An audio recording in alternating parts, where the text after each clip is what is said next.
যখন ফেরাউনের সাথে যুদ্ধে লিপ্ত হলেন, সামনে গিয়া দেখেন আর সামনে যাওয়ার মতো কোনো জায়গা নাই, রাস্তা নাই, পথ নাই, সামনে নদী,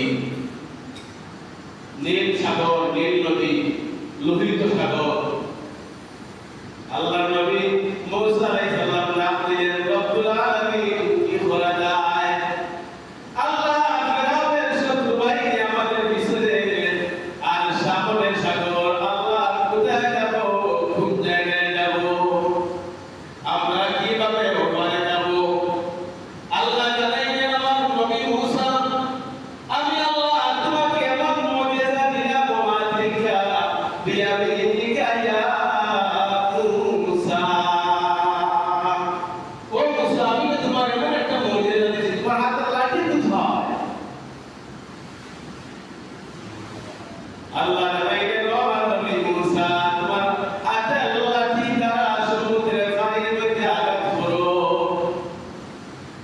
আল্লাহ নবী মুসা আলাইহিস সালাম সমুদ্রের পানির মধ্যে আঘাত করতে দেরি নয়, আল্লাহ সঙ্গে সঙ্গে নীল নদীর মধ্যখান দিয়া 12টা রাস্তা তৈরি করিয়া দিতে দেরি করেন নাই। সাথে সাথে এই নীল সাগরের মধ্যে 12টা রাস্তা তৈরি হয়েছে। ইব্রাহিম মুসা আলাইহিস সালাম তাইদের 12টা দল লইয়া ওই রাস্তা অতিক্রম করিয়া ওপারে গেলেন। এই জন্য কিতাব আসছে, দুনিয়ার এমন এক জমিনের অংশ যে অংশ একদিন মাত্র সূর্যের আলো বাতাস তাপ পাইছে, কিয়ামত পর্যন্ত আর সূর্যের তাপ পাইতে না। এই অংশ কোনটা বলে বলে দুর্যোগ।